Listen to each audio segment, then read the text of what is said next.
Northwest Review, weekly reflections by local journalists on significant news this week in the Pacific Northwest, and close-ups of news-making persons and events. Our host this week is Bruce Spottelson, General Manager of the Lewiston Morning Tribune. Welcome. In recent months, this program has spent a great deal of time covering the issues and the people involved with the forthcoming November election. Today's program may be a slight tangent from that, but it's not too far from our previous political topics. Our subject today is the separation of church and state in modern American society, which could be construed as a most political topic in 1986. As always, we'll want to explore the subject from a regional standpoint. And with us in the studio today to help us do so is one member of the media who will join me in discussing the issue with our special guests. With us today are Bill Will, city editor for the Idahoan and Daily News here on the Palouse. Welcome, Bill. Thank you for joining us. Doug Wilson, a Moscow religious leader who is pastor of an independent evangelical church in Moscow and who has been a newspaper columnist in recent years. Hello, Doug. And Walfred Peterson, a representative of the American Civil Liberties Union, who also is a political science professor here at Washington State University in Pullman. Good to have you here, Wally. Today, we're going to get right into the subject matter. Gentlemen, our producer, Brian Murray, noted in some of the material we received prior to this program that the age-old subject of whether church and state should be separated or whether religion and politics should mix is a subject rarely touched upon in polite conversation. My opinion is that our producer is not entirely correct these days. What do you think, Wally? People seem to be talking more about the issue. Oh, I think they're talking about it all the time. The issue is perhaps what circles your producer travels in. In the circles I travel in, church-state relations are almost daily conversation because a whole lot of things are happening. For example, Pat Robertson is getting ready to run for president in a very mysterious way, and it's almost always worth a conversation. And so I think it's not only at that level, at the level of presidential politics, but in the day-to-day working of even the city government and school districts. We have the problem before us repeatedly. In this town, we have lawsuits. We have the problem with us all the time. Doug, you're a person with kind of a high profile in Moscow, Pullman area. People come up to you and ask you, do you find more people talking about church and state type of issues these days? I think well, it used to distress me. It used to concern me that people said it just wasn't done to talk about religion and politics. That's what you stayed off of, and those were my two favorite subjects, and it was just a... Yeah, it pretty much limits the conversation if you can get the conversation about the weather. But at least in the circles that I travel in, one or the other is being discussed daily, and not just in an incidental way. It's something that is being talked about a lot. Okay, now, as a minister, okay, do people solicit your political opinions? Well, they either solicit them or I offer them, or both. Mm-hmm. Or you offer them. Wally, what stand is the ACLU taking on this mix of religion and government? The ACLU, of course, is a big organization with all kinds of national affiliates. It's an organization which, while some people may not realize this, is internally divided between people of very strong opinions. But on church-state relations, our general position is a rather strict separation of church and state. Within the ACLU, however, you would break that down into two kinds of groups. There would be within the ACLU the angry secularist who fears the church, who doesn't want the church to be as visible in the society as they see. On the other hand, there would be persons who do not fear the church, but who say that it is an attack upon the church to let the state have powers over it in the sense that the church can't do its proper functioning. This would be the classic position that goes back to Roger Williams in colonial America, who said there must be a wall between the garden of the Lord and the wilderness of Satan. And the wall must be kept sharp to keep the wilderness of Satan out of the garden of the Lord.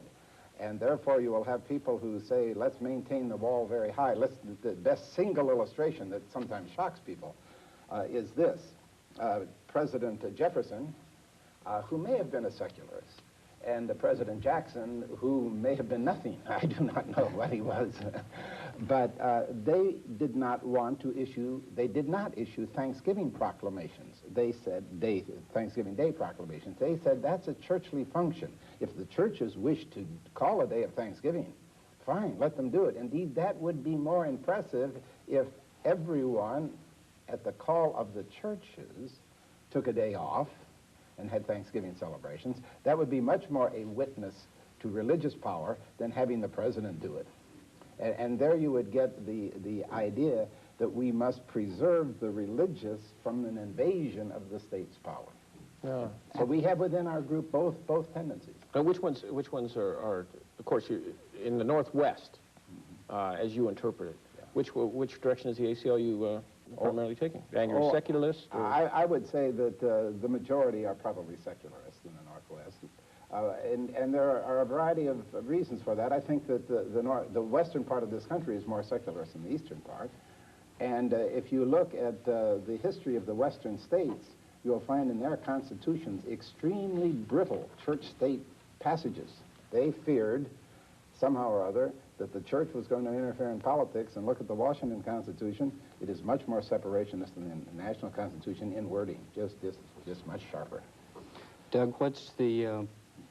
how do you see this issue? The wall, is there too much of a wall between the church and government? Should churches be allowed to do things in the public arena that they're not allowed to do now? There's not too much of a wall between church and state. That phrase, the wall of separation, comes up not in the Constitution. I don't think it's a wall. It might be a picket fence with a lot of holes in it. Whatever it is, it's not a constitutional phrase. It's a phrase that is used to interpret the Constitution, but it's not in the Constitution.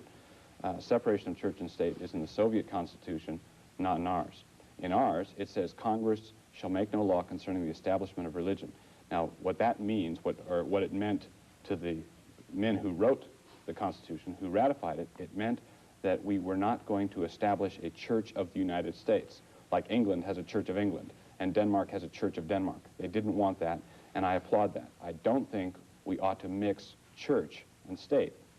Neither do I think we ought to mix ecclesiastical functions like baptism, and I could even go along with things like Thanksgiving Day proclamations. Those are either purely ecclesiastical functions or things that are window dressing.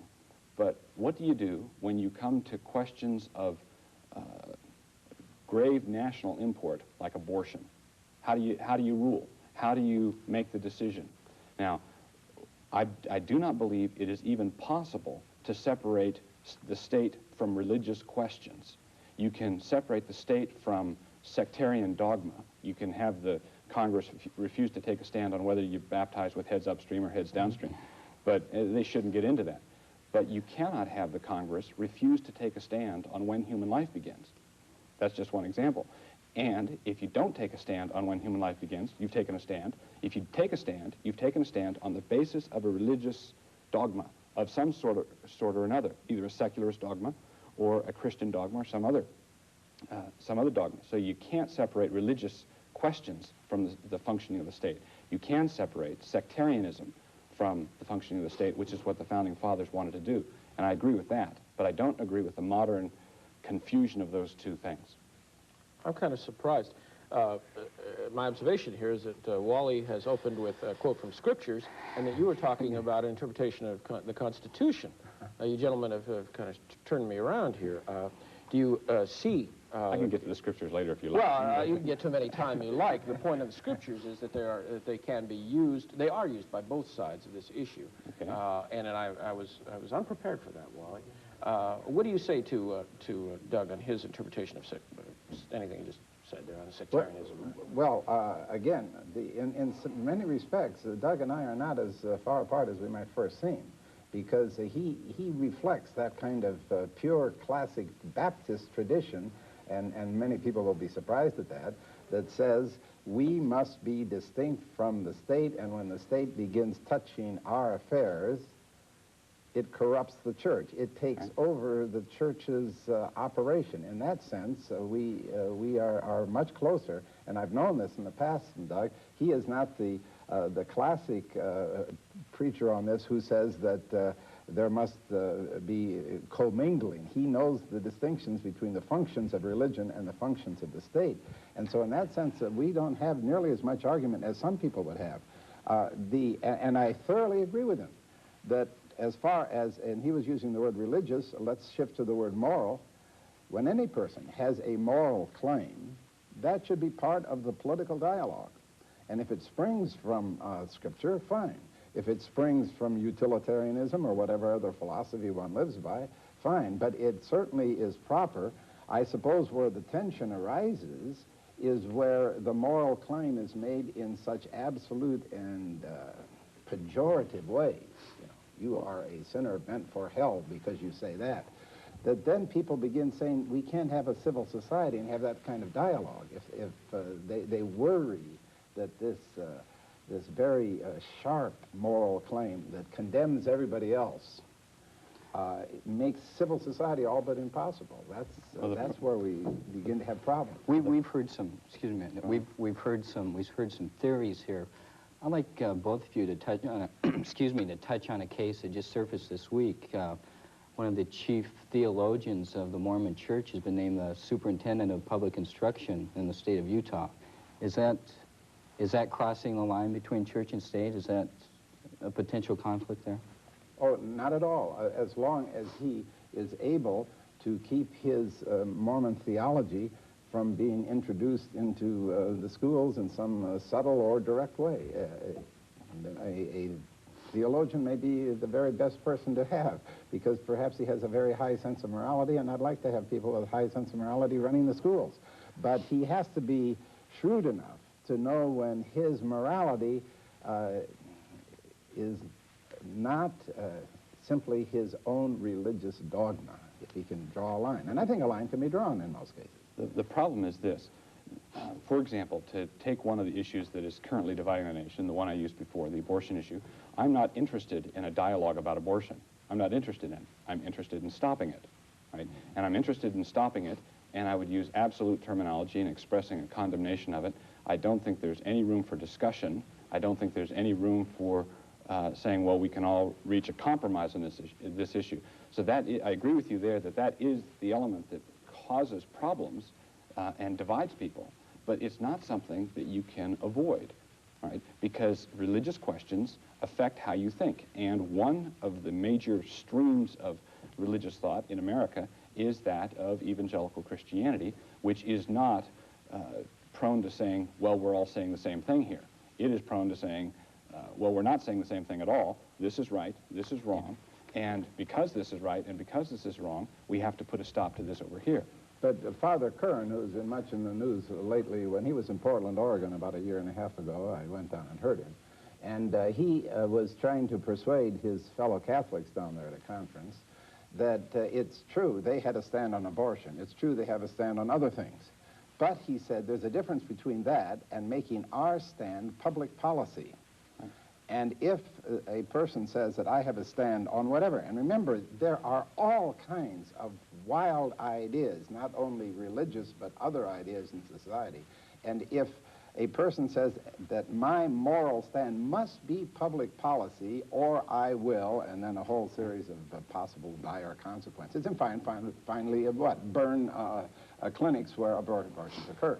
But look what happens if you don't do that. If you don't say that moral stands become public policy, let's remove the discussion from things that are under debate and move it to areas that are not under debate. Thou shalt not steal, right? Should that be public policy? You shall not commit murder, let's say of people already born.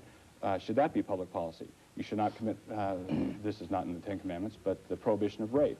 Should those things be public policy? And the answer is certainly they should be, and they should be imposed morality. Genesis chapter 1, should that be public policy? We had quite a debate concerning that in the last session of the Idaho legislature. The answer to this might surprise you because, well, you may not be expecting this. I don't think Genesis chapter 1 should be public policy in the public schools, okay? I think the government should recognize a creator, a God above itself, to keep it from claiming to be God. If there is no God above the state, then the state becomes God. No, that isn't true. That isn't true. There's It's always put on a dichotomous basis. There are all kinds of positions, and one is obviously an agnostic position. I don't know whether there's a God or not, you know, and that doesn't mean that the state is above Yeah, God. but practically speaking, the agnostic then has to operate on what basis? Does he operate as though there were a God, or does he operate as though there were not a God? He And operates there's as all though he different doesn't know sort of- whether there's a God. If the state, if you believe the state should recognize a God, who's to say what God the state recognized? Do you recognize the Hindu God? Should we have a government based on It's in Judaism? sectarianism that you were discussing. Yeah, I think that's what scares a lot of people is, All right, now is one religious group dictating policy to a country that's very varied, that has a lot of different religious sects. When I said sectarianism, this will take us back to the founders of our republic. When I said sectarianism, that they wanted to keep that out, they were talking about the different branches and sects of the historic Christian faith, the Baptist versus the Congregationalists versus the Anglicans, etc. The followers of the Bhagwan were not a factor. The followers of various Eastern religions were not a factor at that time. The government of the United States was formed at a time when historic Christianity was the overwhelming consensus. All right? And I believe it is proper for the government not to take a stand on the particular issues that divide Christians. But I think it is improper to say that the state can afford the luxury of being neutral on questions like, is there a God at all, and what kind of God is he? We just can't afford that, because Is she? Well, Pullman's a cosmopolitan city. I happen to think Pullman's very cosmopolitan for our viewership area. It has a great diversity of religious beliefs. Is it possible to allow some sort of freedom of expression on religious beliefs and not have some sort of image enter the picture of a he or a she, or you know, say Shintoism, where virtually everything is worshipped?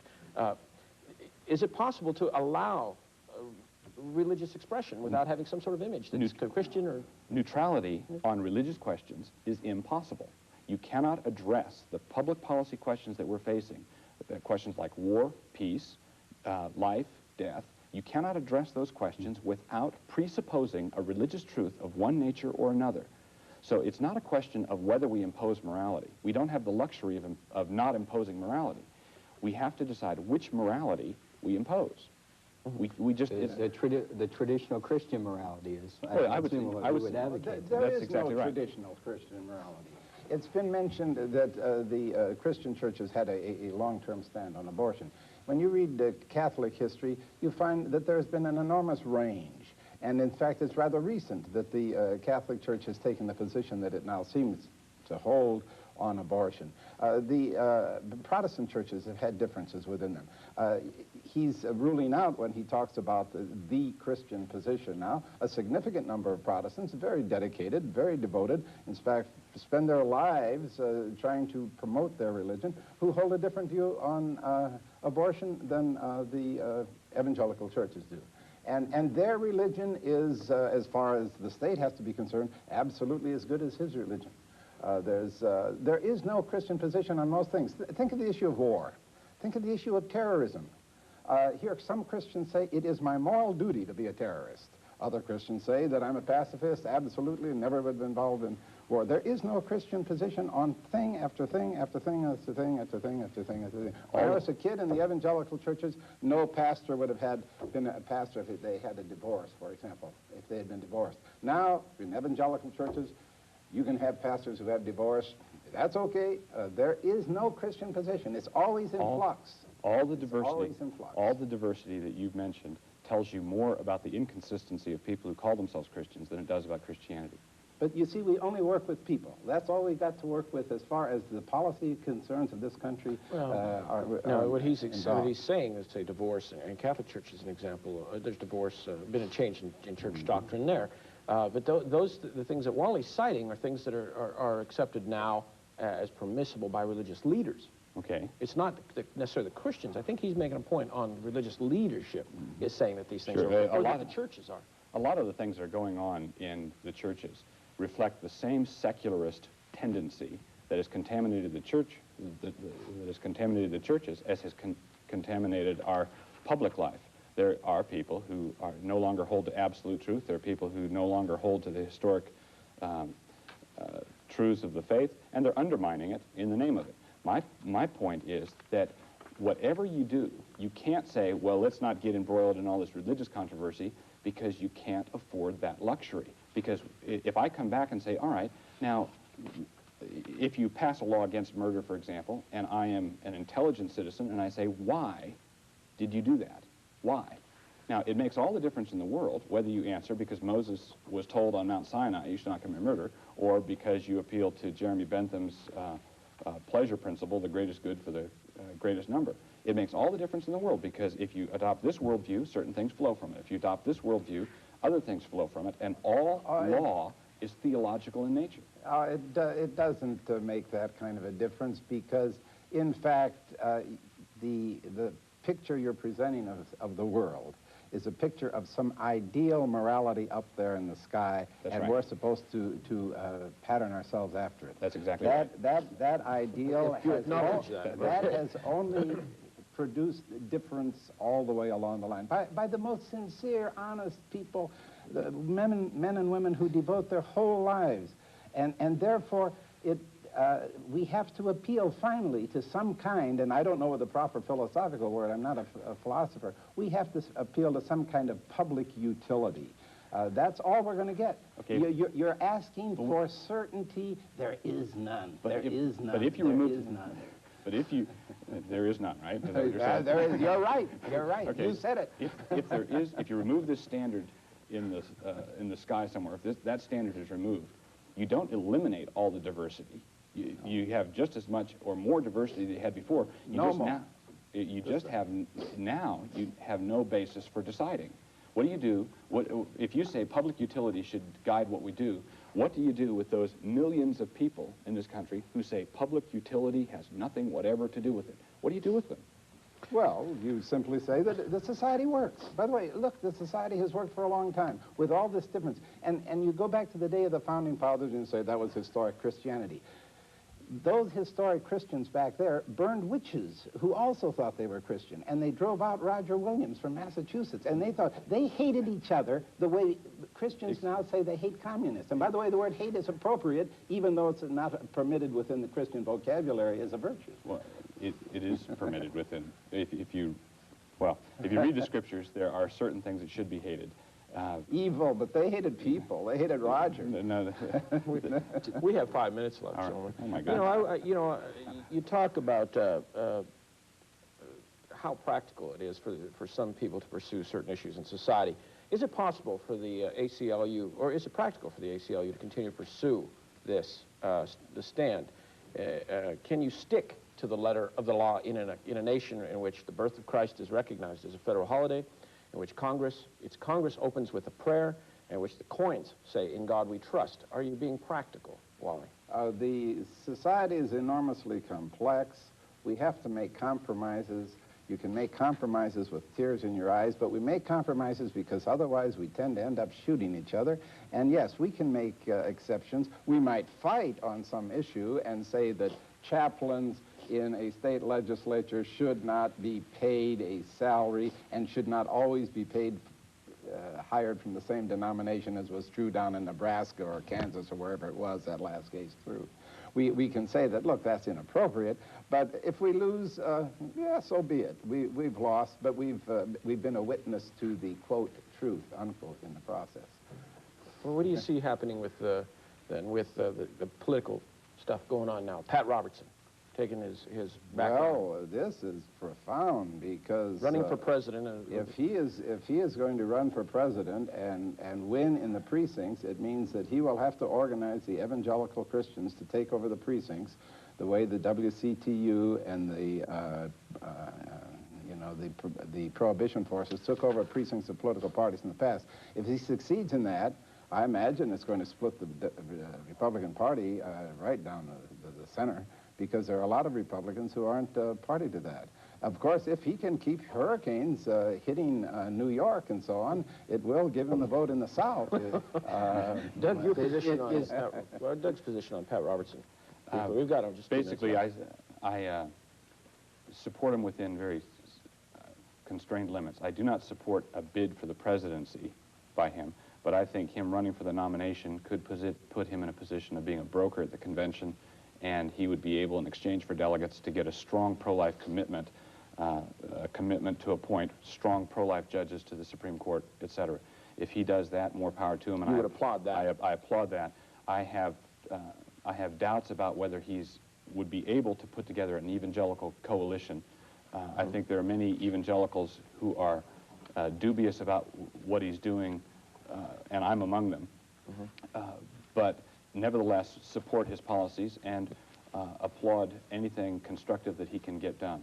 So, like I wrote a column recently on it, and I concluded with, he has my encouragement and my sympathy, but not my support. Okay, Bill? Why is Pat Robertson's religion any more important than John Kennedy's Catholicism was 25 years ago? Pat Robertson believes it.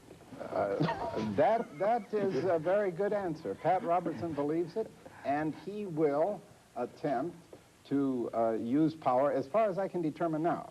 Hopefully I'm wrong on this, in ways which would reflect his religion very directly and immediately.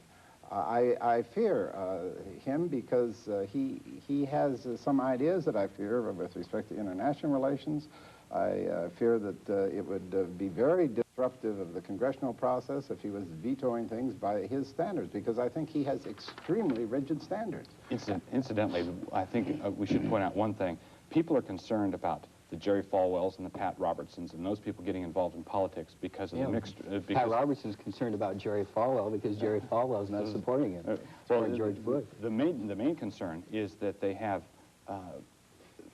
active ministries that they are operating in, and then they get into politics. Nobody peeps when Jesse Jackson gets into it, because the liberal ministries, I think everybody realizes deep down, are not really ministries. They are not actively concerned with trying to juggle two areas. They are fundamentally interested with just There's one. another Okay, difference. gentlemen, I'm going to have to intercede. I know you've got another difference there, Wally. I can see it in your eyes. Bill Will from the Idahonian Daily News staff, thank you for joining us. Doug Wilson, thank you for being with us. Walford Peterson, it's been a lively and spirited debate. We could go, we can't. We have to cut it off. This is television. Next week, the impact of sport, fishing, and hunting on Northwest wildlife management. Jay Shelley will be the host. We'll have representatives from both the Washington Department of Game and the Idaho Fish and Game Department. It should be a good program. It's certainly seasonal. Everybody's out hunting right now and fishing in our region. Gentlemen, thank you. Good subject. Appreciate your joining us, and look for you next week on Northwest Review.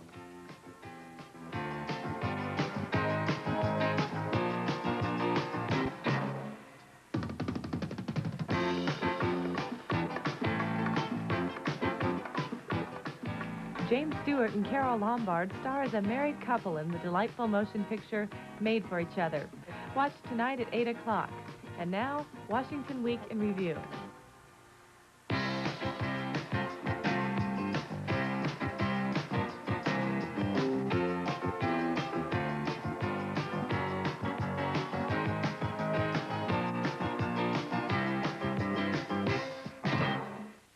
Northwest.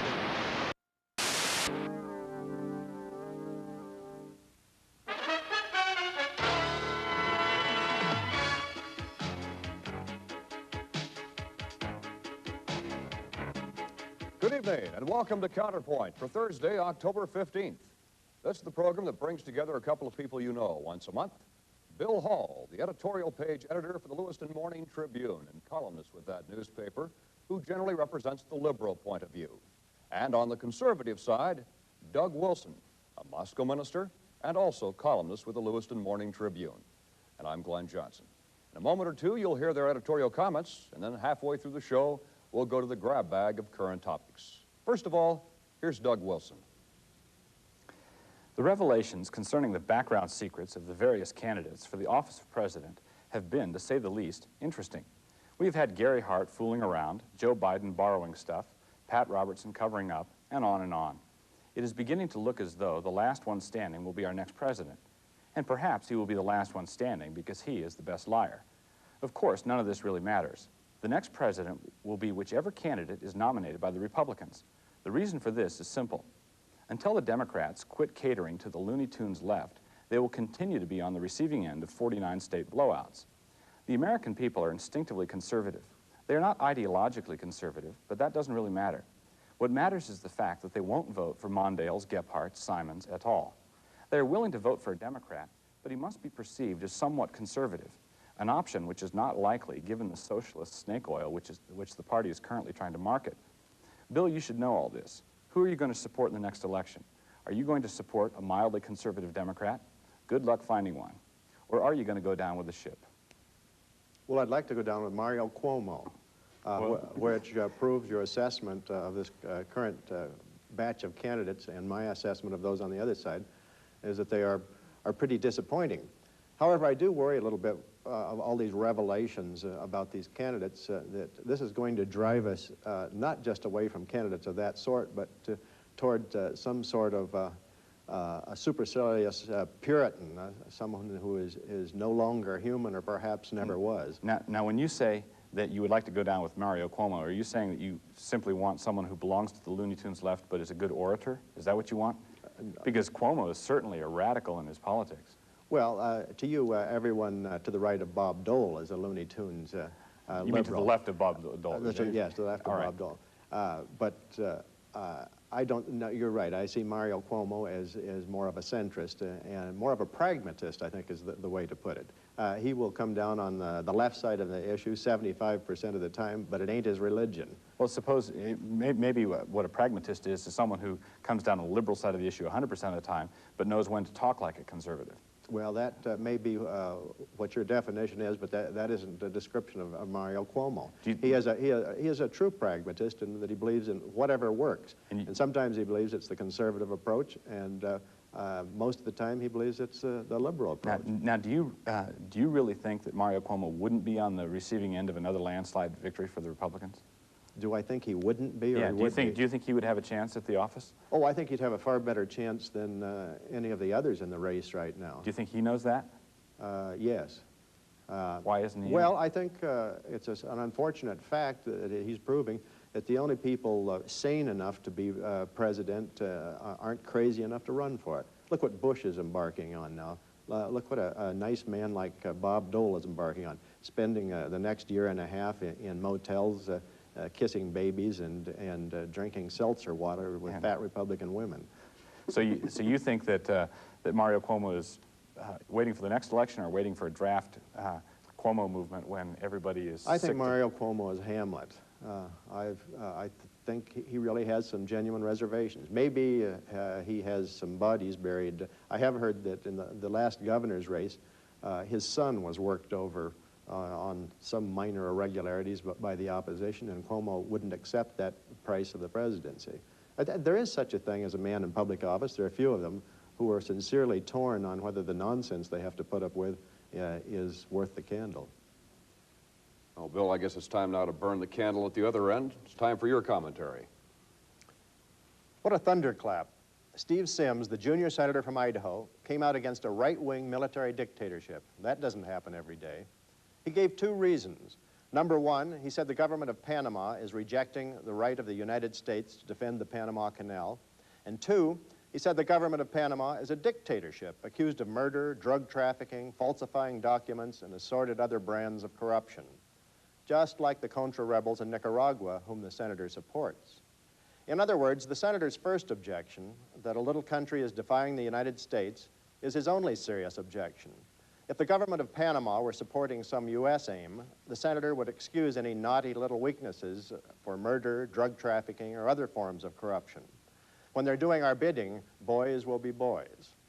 That is what is wrong with Senator Sims, with the Reagan administration, and frankly also with no small number of his liberal and conservative colleagues in Congress.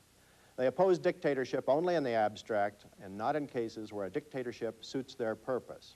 Hence, some liberals in Congress and some here on the Palouse had a basket full of excuses for the Sandinista tendency to be awfully slow to hold elections and awfully quick to close a newspaper. Similarly, Senator Sims and company are quick to excuse the corruption of the Contras, not to speak of the totalitarian practices of Chile and of South Africa. What does all of this say to the world? It says America is for democracy elsewhere only if it suits America's purpose. And America will quickly acquiesce to dictatorship when America's ox is being gored. But if Americans don't stand against dictatorship every time it rears its head against the Sandinistas as well as the Contras, against the regime in South Africa as well as the one in Panama, then America's ox is a lot of bull. Doug? Well, Bill, you're a journalist, and it puzzles me that you seem completely unaware that words have precise meanings. I'm wondering why you call I don't agree with that, by the way. Words have imprecise meanings for the Okay, most part. well, that explains it then, because you just applied the word totalitarian to Chile and South Africa. Do you really believe that South Africa is a totalitarian regime, or do you think it's an authoritarian regime?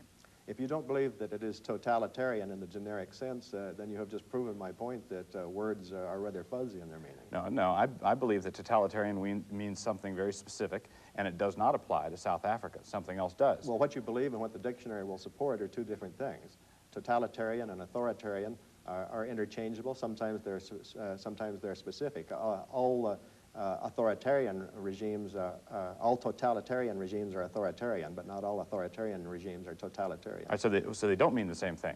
Now, Well, in South Africa, I will concede that it is totalitarian only to black people and not to people like you. well, it is also... From your perspective, it is I'm also... sure it's a now, democracy. come on, give me a break here. It is not totalitarian with regard to black people. It is authoritarian with regard to black people. Well, that's a really narrow interpretation of the dictionary. No, of look, the word. The word has many meanings, as most words do. That one most of all. Look, listen. It's not that narrow, and I will thump the dictionary for you. All right, let me ask you, let's get to the heart of this question. Do you think that South Africa is in the same category as, say, the Soviet Union or Red China? No, and I don't think Chile is in the same category as Nicaragua. I don't think Nicaragua is in the same category as Panama. So these things all differ just like so does the it little help nuances us, in words. What? So does it help us to take a word totalitarian, one size fits all off the rack, and say any government that we don't like, we attach the label totalitarian to it? Well, that not only does a disservice to South Africa and Chile, it does a disservice to the English language. Not all and you coats, ought to know better. Not all coats off the rack are size 38, but they are all coats.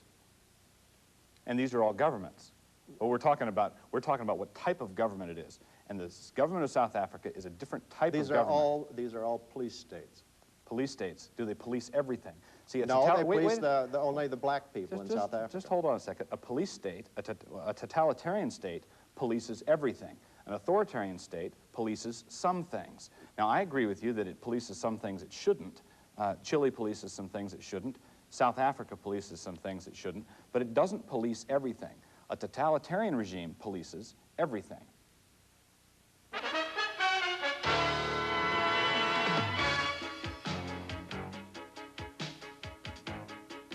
It's time now to go to the grab bag of current topics here on Counterpoint. If you'd like to give us any suggestions on certain topics, you can send them to the Murrow Communications Center, Pullman, Washington, 99164. Well, Doug, let's start off with you. The National Football League has been suffering a strike. Players have been going out. Do you find yourself sympathizing with the players or the owners in this particular issue? Most emphatically, I find myself sympathizing with the owners. What we have here is a final and funny reductio ad absurdum of the labor movement in America as a whole. Here you have someone like Brian Bosworth who signs a contract for $11 million, and then he finds him, or whatever it was, millions of dollars, and finds himself out on the picket line trying to convince America that management's being unfair to him. You know, good grief. But the same thing is true of the labor movement in America as a whole. Workers have never had it so good in the history of the world, and the only way that they... Some workers, Doug. No, workers, period. Workers in America have it very, very good, and when you try to take that position and argue for against the management and the owners and the people that gave you these opportunities, you're simply playing off of envy. Well, I could play the demagogue here, and you deserve it after that heartless comment. But I could say about workers in America not really needing their unions. But I could play the demagogue and say, in a choice between the players and the coaches, or the players and the owners, that I side with the fans. But as a matter of fact, I started out siding against the players. It seems to me that when people making over $200,000, over $300,000 go on strike, what are we going to hear next? That someone has formed a corporate president's union and they have gone on strike against American industry? It kind of gets out of proportion after a while. However, the players are getting a little more modest in their demands here of late. They've made a pretty fair offer to say, we don't know, we'll submit it to binding arbitration, and if the owners don't end up going along with that, then they really are just playing games. They made a modest proposal because they had to, and they had to because they were in the wrong, and they knew it. I agree with that, but if their proposal is to let a third party decide who is right, it can't be much fairer than that. If the owners don't go along with that, they really do hate their fans. That depends on who the third party is. Well, it's in normal arbitration. Third parties are arrived at by mutual agreement. That goes without saying. We'll talk about some other kind of workers right now, migrant workers. Bill, we'll start out with you on this one. Radio advertisements announcing an urgent need for apple pickers has brought nearly 45,000 migrant workers to Washington. But because of the late harvest, there was not enough crops to pick. Workers wound up living in parks along the riverbanks while they were waiting to work. Are grower-paid radio announcers responsible for these homeless migrants, or is the workers' fault for believing everything they hear on the radio? I don't think this is the normal buyer beware of buying a used car or a new house. This is a case where some pretty credible ads were put on where a mistake was made. I think the people who put these ads on would admit they overdid. And these people, at least, I think, need a couple of meals and car fare back where they came from. You can't just say, so sorry, and leave them rotting in Pasco with nothing to eat.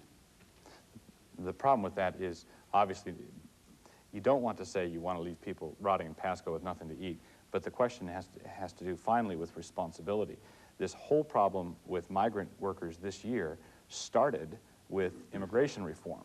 So we've had all sorts of confusing signals sent back and forth, and it began with the government getting into the act. So while it's regrettable that you have these people there, I'm suspicious and hesitant to get the government further involved, because whenever the government gets involved, you find yourself down the road trying to fix another problem that the government created. Yeah, well, somebody's going to get involved, and what you really do, if government or the apple growers, it would be nice if they took some responsibility in this. If they don't take responsibility, you're just going to dump an enormous load on something like the Salvation Army and the other churches, and it's going to suck up all their resources for a mistake that they didn't make.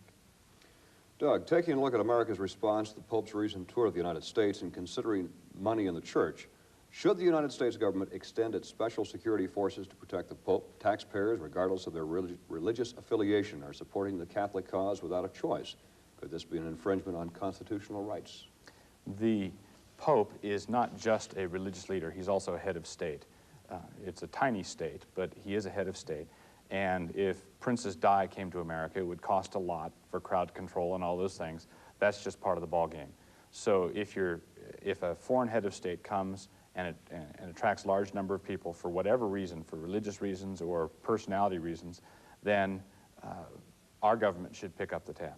I agree with that up to a point. That for crowd control, normal courtesies to a visiting head of state or even a visiting rock star, for that matter, crowd control expenses are in the public interest. But we do not build the platform and provide the electricity and the microphones for a rock star. I think in this case, his program, whether it's Jimmy Swaggart or Pope John Paul II, those should be paid for by his church.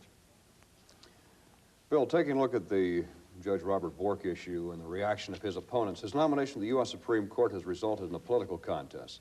Has anti-Bork campaigns and media coverage swayed America's decision of Bork, or have they painted a complete and honest picture of him?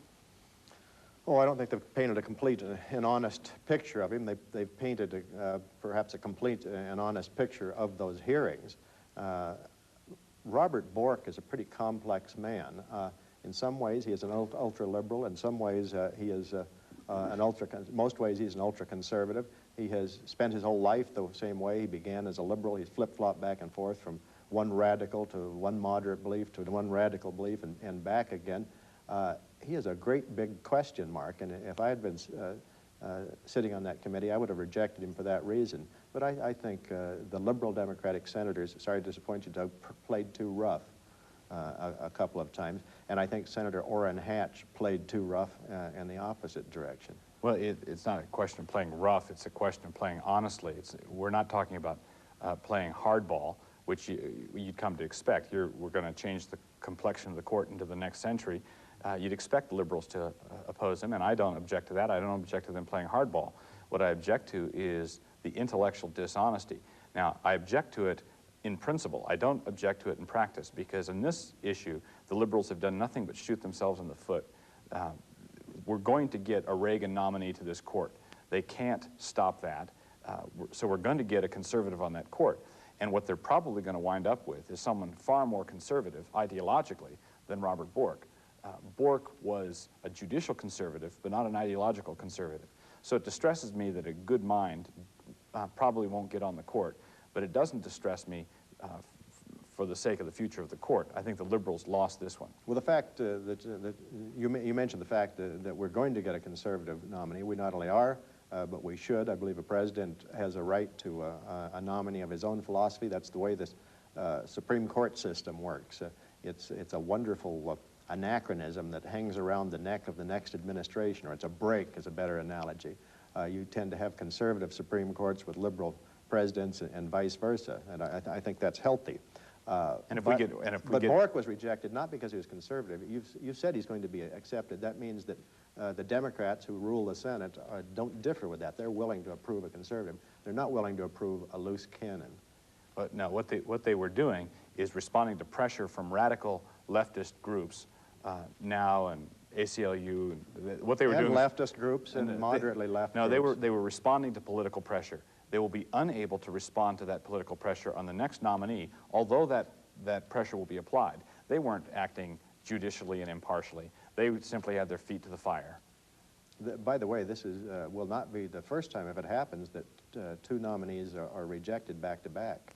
We had Carswell and Hainsworth under Richard Nixon. People gave the same argument you did, and they dumped the second one until they finally got someone acceptable. There is such I think you should accept a president's nominee unless it is so far off the beaten path. And a man who is a little fuzzy on women's rights is off the beaten path in this era. Like John Adams, George Washington, Thomas Yes, they would be out of sync with this era. Yes, and they're the people who wrote, and with the exception of Thomas Jefferson, they're the people who wrote the document that Bork is supposed to interpret. You're right, he is in harmony with most of their views, including their belief in slavery, probably, knowing some of the things he's done. Doug, this is for you. The adage is you can lead a horse to water, but you cannot make him drink. In respect to illiteracy, you can make a child go to school, but can you make him learn? Is it the responsibility of the school to make sure they have learned? Well, it's about time this argument surfaced. The public schools, or I should say government schools, for decades have been proving their incompetence when it comes to things like teaching a child how to read. And it was just a matter of time before they discovered that, hey, it's not our fault, it's the kids' fault, you know, dumb kids. Of course you can teach a child to read. Earlier in the history of our country, we had probably the best educated populace in the world. This is the time of John Adams. John Adams commented on it. You can teach virtually everyone to read. You can have virtually universal literacy. And because we do not, our education establishment is seeking to put the blame precisely where it does not belong, and that is with the kids. The problem is with public education. It ought to be disbanded and scrapped. I agree, and most, though not all, religious schools are even worse. There's no such thing. Yeah, give me some evidence for that. Well, come on. I don't think we want a libel suit. I can think of one, but not your school. I understand yours is a fine school, and it amazes me. That was a close call. But there's virtually no such thing, I believe, as a lazy person. There is such a thing as a person in a boring, unsatisfying job. There's no such thing as a kid who doesn't enjoy sports. There is such a thing as a kid who doesn't enjoy being cannon fodder for the basketball team in PE class. He might prefer swimming or badminton. Similarly, I don't think there's any such thing as a kid who wouldn't enjoy reading. There is such a thing as a school, yours and the public schools included, are perhaps a bit slow to hand them comic books and Playboy magazines and motorcycle magazines and other things that will make a kid want to get started with reading and take it from there. So that's your solution to the dilemma of illiteracy in public education? 20% of 20% of the graduates in America now are either illiterate or functionally illiterate, and your solution is to let them read Hot Rod magazine? Yes, it's a partial solution. I think a large part of the reason these kids aren't learning to read is because teachers like you and teachers in the public school are cramming their favorites. Huckleberry Finn was over my head when I was in third grade. The Old Testament, you're cramming stuff like that down kids' throats before they can understand it. No wonder they hate reading. The reason kids are not learning to read is because they are teaching them principally with the look-say method instead of phonics. If they taught phonics, virtually everyone would learn to read. If they continue with look-say method, as 80% of our government schools do, they're going to continue to turn out... I agree, but that's the mechanics, not the motivation. And what's wrong with you teachers today is that you're trying to cram your preferences in reading down the throats of kids who aren't ready for it. It has nothing to do with the reading material. It has to do with the mechanics of reading. If you teach... Yes, that too. It has to do with that too, but it also has to do with material. You can't separate the two. No, the problem is when you're teaching a child to read, they're reading first-grade material. They're not reading Huck Finn. They're not reading Tale of Two Cities. It has nothing to do with your selection of material. It has everything to do with the way you teach. And the reason the modern educators want to have functional illiterates, as John Dewey in essence did, is that they are easier to control. People who read are better candidates for the socialist anthill. Well, I don't know the socialistic motivations of all this, but I do agree with you on the techniques of reading. But I don't agree with you on how to give a kid an appetite for reading, and you don't do that. Well, the way you destroy an appetite for reading is you refuse to teach them to read in the first and second grade, and that's what the NEA and the education establishment is doing. They're refusing to teach a tried and proven method of reading. Well, that's your error, but you're guilty of their other error too. Which is what other error is that? Well, it's just not supplying them with material that any kid would want to read, like Hot Rod magazine and Superman. And all that other stuff that you heard it first here. Superman, DC Comics is the solution to the educational crisis. There isn't a kid in America who wouldn't fight to learn to read if you gave him a stack of comic books and told him the only way he was going to be able to consume them was to learn how to read. I know I'm one of them who did it that way. Well, one of the things that we read recently is the Surgeon General said that if you're in the same room as someone who smokes, it's definitely hazardous to your health. Recently, major corporations, Bill, are eliminating all smoking for employees and customers. Is the ban on smoking an infringement on individual rights? No, smoking has to be a little bit different, especially if you're in a tight room. But I still think a more sensitive and intelligent management would want to find ways to get people to work together, not hate each other's guts. And the best way to do that is to install some good ventilation in some corners of the office and perhaps segregate people a little bit. This treating smokers like they have a scarlet letter on their forehead saying C for cancer, D for dirty, is not very friendly. It's not very neighborly, and worst of all, it's the worst way possible to get people to stop smoking. When you pressure people with a nasty habit like smoking or drinking or believing right-wing conservative thoughts, or reading Superman comics, or whatever. When you pressure them, they just turn to their crutch. You've got to give people a little room to quit smoking, and if we give them a little room, more and more people are going to grow up and quit smoking. Well, smoking is declining in America anyway. Smoking is going down. It's on the decline, and I think this obnoxious push against the remaining smokers right now is exactly that. It's rude and obnoxious. I'll tell you, when I get on the plane, even though I haven't been a smoker for 10 years, I ask for the smoking section because people are more wicked and interesting there, and they're a lot less boring than these smug asses who are beating on them all the time. The only thing I hate worse than smoking is anti-smoking people.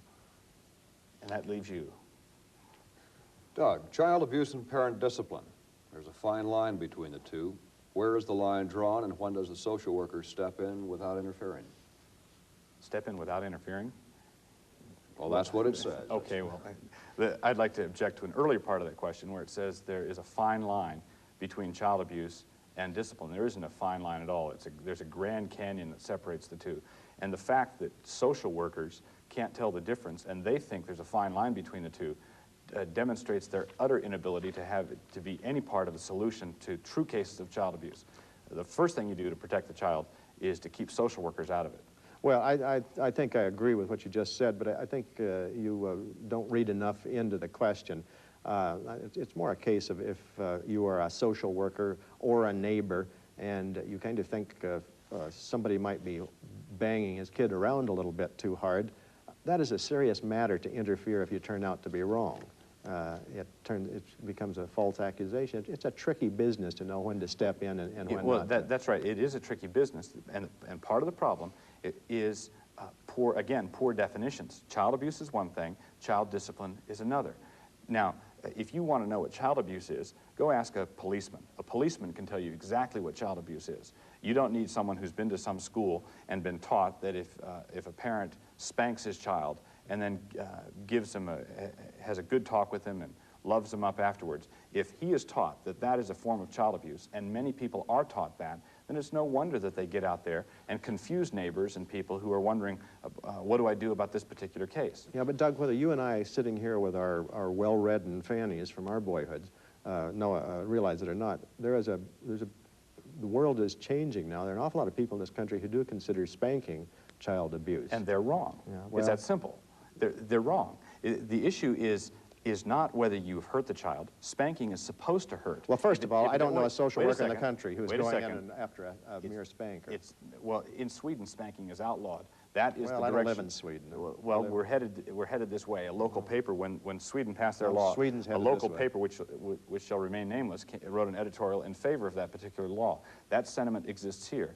The point is, a good spanking will hurt the child. Child abuse damages the child. Now, if a child is damaged, beat up, roughed up, that sort of thing, then that is not only child abuse, it is obvious. Well, I agree that 14-carat child abuse is blatantly apparent to anyone, but what is not blatantly apparent is what is the cause of those screams inside that house. Do we actually need social workers? Of course we do. Good We grief. don't need as many of them, perhaps, and we maybe need better ones in some cases, but just like teachers and ministers and journalists, I know some pretty darn good, sensitive social workers with a lot of common sense, and I know some really dinging ones. We need social work. We don't need what comes under the heading today of social workers, the busybody with a file cabinet and a clipboard. Well, that's kind of like bureaucrats. I mean, to say bureaucrats is really blackening a lot of fairly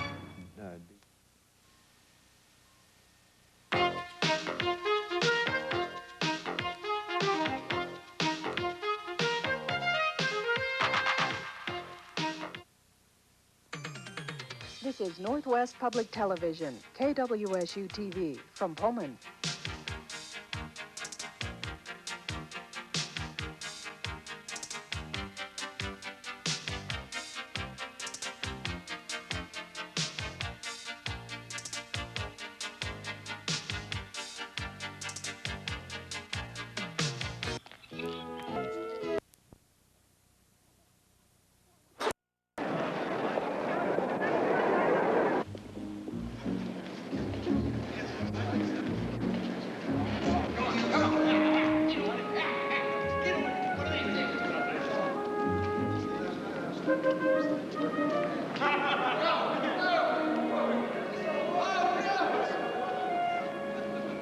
Gentlemen, the infamous Skip Morgan. Sorry we're late, but Claggett tripped over a blonde getting here this morning. Nymphomania is part of his dossier, so I'll make an allowance this time. Sure, Skipper. You need me, I'll be up in my office. Boys, best of luck. As you'll find out, you're gonna need it. Have a seat, gentlemen. Your seat's over there, Harry. Welcome to the salt mines. See those manuals facing you? By the time your name is called for a flight, you will have memorized everything in bold-face and understood the rest, and I mean thoroughly. What you're looking at, Colonel, contains diagrams of electricity as it travels through the miles of wiring in the Gemini spacecraft. And what you're seeing, Mr. Bell, a series of overlays allowing you to see inside your rocket thrusters. Holy moly. Don't get thrown, Captain. It's all going to come together for you. It's all going to come together for all of you. Assuming there's no deviation from the study schedule I've worked out for you with Dr. Mott.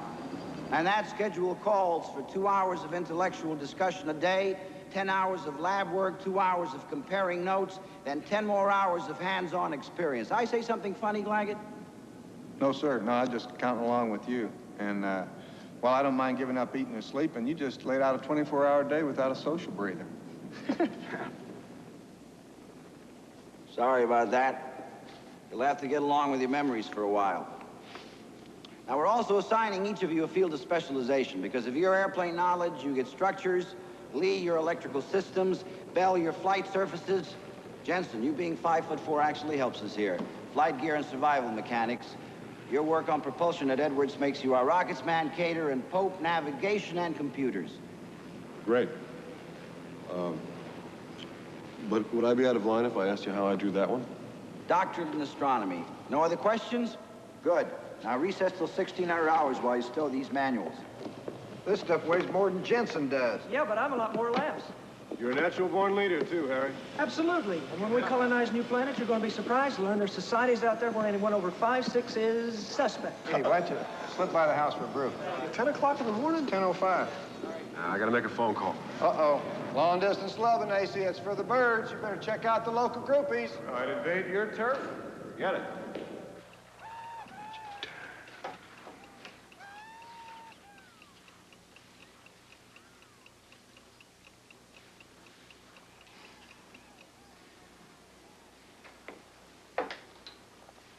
What do you think? It's nice. Nice. Oh, come on.